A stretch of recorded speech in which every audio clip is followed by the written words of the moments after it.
Hey guys, welcome back. My name is Anthony. I'm Wally. Welcome back to our podcast. Wally, how's it been? It's pretty hot out here in Vegas. What you got going on? Summer has finally arrived, hasn't it? We're back, finally. Finally, It's it happens. I think it's going to be 109 today. It happens every year in Vegas. Thankfully, like I said, I'm a local. What, summer You've been happens here. every year? Well, listen here. As Vegas locals, the implants, they get very shocked. They're, oh my gosh, it's so hot. For us, we're like chameleons, right? We have to get into the summer, we'll adjust back, and then we're back into our groove. But it is hot. I know this isn't why we're here, but I feel like summer started late this year. I mean, it didn't break into the hundreds until June. Yeah, honestly. Okay, enough of that. We'll get off the weather, but Vegas is hot. In more ways than one. Well, let's talk about that for a second. It appears that the real estate market is heading into a buyer's market. Finally, we've been waiting for it. Inventory's been climbing up. Like everything else in life, buyers market, sellers market, buyers market. It'll never stay like this. No. You're always going up and down, sellers, buyers. But finally, we're getting more into a buyer's market. Yes. A lot of people would say you're still kind of on the outskirts, but Wally, right now I'd say we're pretty much we're getting to a buyer's market. And if we're not officially into a buyer's market, in about a week we will be. Yeah. Honestly, I think 5 months of being one market or the other, and then that's what determines the trend. Switches it over. Yeah. Yep. Wally, one thing that I've actually been seeing, and this is super interesting, I saw a stat that it was almost 40 to 50% of homes on the market right now are overpriced. Did you see that? I didn't see that, but I'll tell you what I did see, which is interesting as well, and it kind of ties into everything. In the year 2024, 39,000 Californians moved here. Really? That's about 3,250 a month. Okay.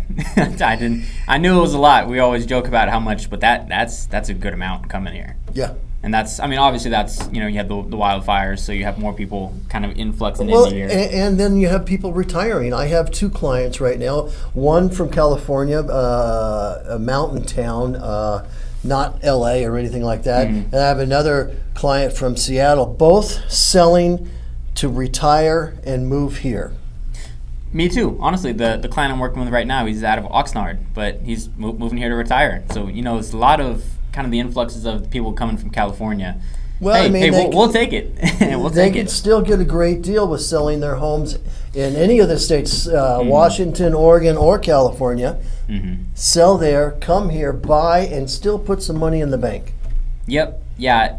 People always like to say it's not very affordable here, but compared to those other markets, right, you get more, not a discount, but Wally, you get some more. I mean, sometimes you can get more house, more land. Well, it is true that our prices are higher than they have been. Right. But compared to LA, compared to Seattle, compared to Oregon, can't even compare. It's twice, if not more. Right. So, I mean, Wally, that kind of ties into something here that I wanted to bring up, and this is maybe a little bit more of controversial, but have you heard about this?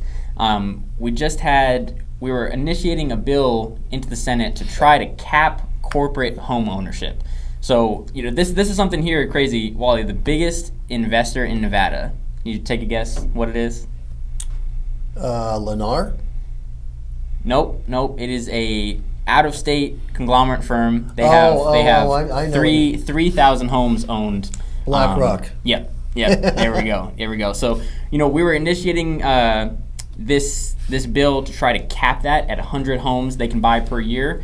Unfortunately, Wally, it fell short by one vote. And the guy that voted, he actually said that he wanted to vote yes, but our governor wanted him to vote no. So kind of some controversy there. People have been talking about it. Well, then that also ties into Hollywood 2.0.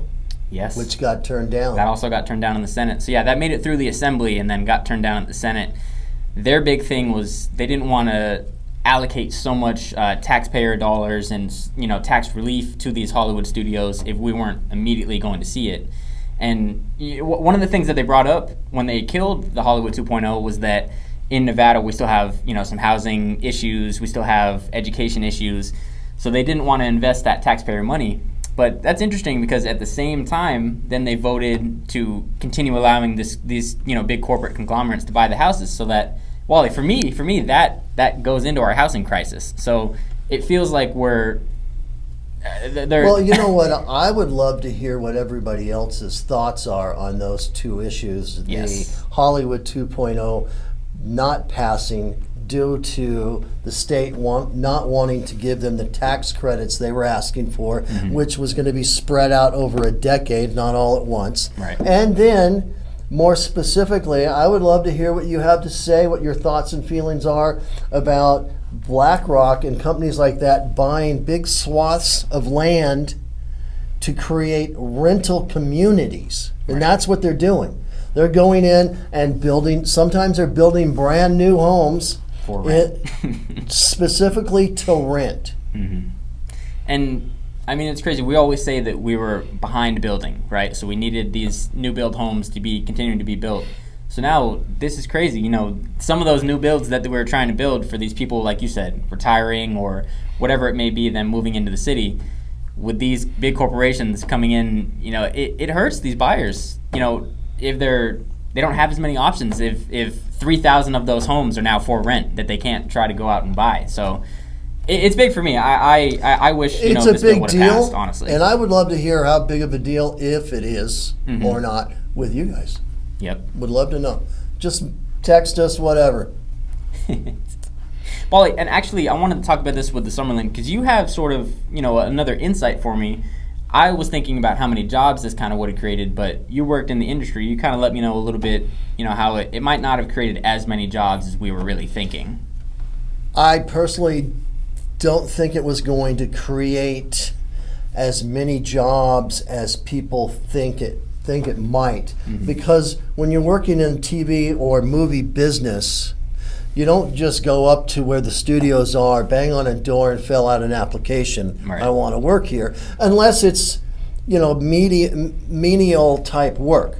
You're not going to specifically get on a movie crew. You're not going to be filling out an app and become a camera person. You're not going to be filling out an app and become an audio person or a makeup artist or whatever the case may be.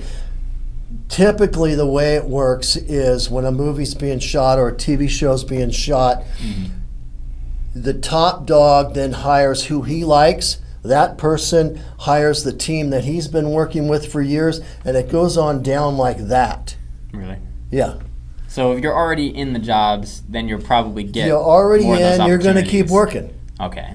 So it's not creating these thousands of jobs like everybody might The have said. The jobs that it would create would be office jobs. Okay.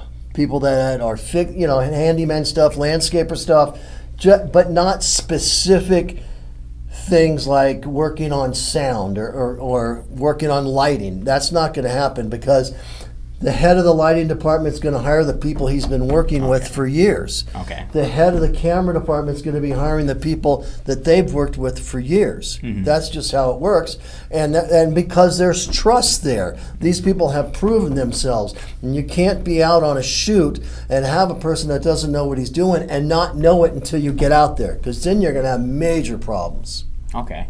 And honestly, I appreciate, the other insight, because maybe that's kind of, went into the decision making, right? It's we're trying to give them all these tax breaks. Is it really going to turn out for the, the people of Nevada, those taxpayers that are giving that money? So I mean, but in the long run, as it could possibly have grown and grown and grown, and it would have added more and more jobs. But in the TV and movie industry, the old saying about who you know really counts, and it's true, 100%. Okay, so that's definitely some interesting things to think about. Please, like we said, let us know in the comments what you think about the corporate conglomerates buying homes, and if you were a fan of the Summerlin Hollywood Studios, or if you didn't really care about it. And then we'd love to know. Please let us know. And then Wally, we actually, last time we talked, we were mentioning out by the South Point how we were building this, kind of looked like which is hangar. now coming down. I don't know if you noticed. It's coming down already? Yeah. What? It's already come down. Okay, I didn't hear about that, but we did figure out it was for the Mr. Beast filming. So he was going to film. So it was a sound stage. Right. It was a portable sound stage. It was huge, and I figured it was a sound stage because they shoot a lot of stuff down there. Right. But it's already, they've shot what they wanted to shoot, and it's coming down. Okay. Hey, well, I was just super, more interested to see if it was going to be something temporary or kind of something coming up for. So that's interesting. Mr. Beast only needed a couple weeks, huh? At the most. I mean, I thought maybe they only shot in there a week. Yeah. So I guess the mystery's killed on that one.